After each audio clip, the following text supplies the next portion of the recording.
बांग्लादेश में हिंदू युवक दीपू चंद्र दास की हत्या पर भारत ने कड़ा विरोध जताया है।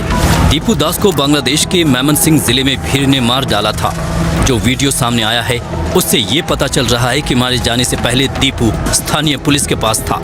ऐसे में सवाल ये भी उठ रहा है कि दीपू कट्टरपंथियों के हाथ कैसे चढ़ गया। दीपू की हत्या से भारत में भी गुस्सा है।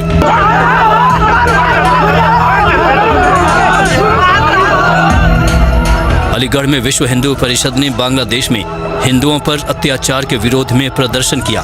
सासनी गेट चौराहे पर हुए इस प्रदर्शन में कार्यकर्ताओं ने नारेबाजी की, पुतला दहन किया और राष्ट्रपति के नाम ज्ञापन सौंपा। विश्व हिंदू परिषद ने IPL में बांग्लादेशी खिलाड़ियों के बहिष्कार की भी मांग की।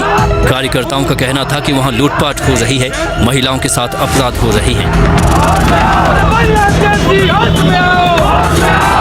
हमारा पड़ोसी देश बांग्लादेश के अंदर एक असहाय हिंदू के ऊपर अत्याचार करते हुए, नग्न अवस्था में उसको मारते हुए, यानी मानवाधिकार जो अधिकार है एक मूलभूत किसी भी व्यक्ति के, उसकी धर्म शांति का पैगाम दिया है, उसको निर्वस्त्र करते हुए, विविध कांड करते हुए उसको जला दिया गया। दुनिया की आंखें खोलने के लिए, सबको चेताने के लिए दिया गया। दुनिया की आंखें खोलने के लिए, सबको चेताने के लिए कि हिंदू मरने के लिए पैदा नहीं हुआ है, हिंदू अहिंसक है, उसकी शांति को, उसकी कमजोरी ना समझा जाए। और देश का, हिंदुस्तान का प्रत्येक हिंदू विश्व के अंदर में किसी भी मौजूद हिंदू के साथ खड़ा हुआ है और पुरजोर तरीके से हम मांग उठा रहे हैं।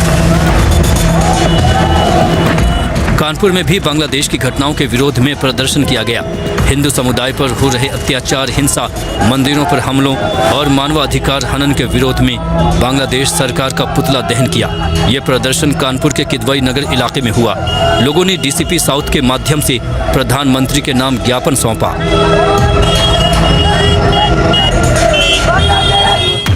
इस बीच दिल्ली में बांग्लादेश हाई कमीशन के आगे सुरक्षा बढ़ा दी गई है। बांग्लादेश उच्च आयोग के सामने 20 दिसंबर को कुछ युवाओं ने शांतिपूर्ण प्रदर्शन किया था। हालांकि इसे लेकर बांग्लादेश में प्रोपेगेंडा चलाया गया कि बांग्लादेश के उच्च आयोग पर हमला कर दिया गया है। इसका जवाब भारतीय विदेश मंत्रालय ने दिया। विदेश मंत्रालय के प्रवक्ता रणदीप जायसवाल की तरफ से जारी बयान में कहा गया कि हमने बांग्लादेशी मीडिया के कुछ हिस्सों में इस घटना को लेकर फैलाए जा रहे भ्रामक प्रचार पर ध्यान दिया है। तथ्य ये है कि 20 दिसंबर को नई दिल्ली स्थित बांग्लादेश उच्च आयोग के सामने लगभग 20 से 25 युवा इकट्ठा हुए और बांग्लादेश में दीपू चंद्र दास की जघन्य हत्या के खिलाफ नारे लगाए। साथ ही बांग्लादेश में सभी अल्पसंख्यकों की सुरक्षा की मांग की। भारत ने अल्पसंख्यकों की सुरक्षा को लेकर अपनी चिंता जताई है।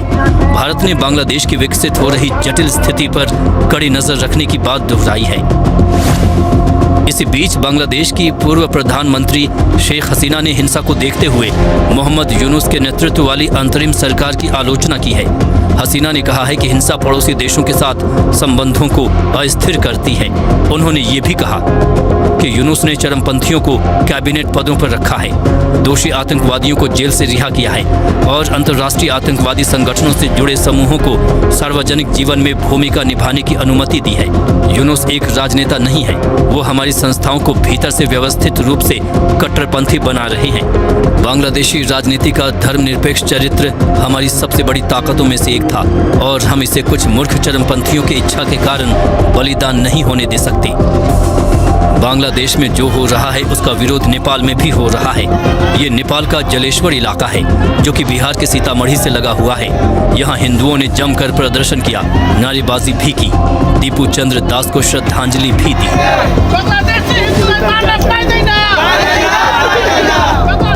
Bureau report, NDTV India.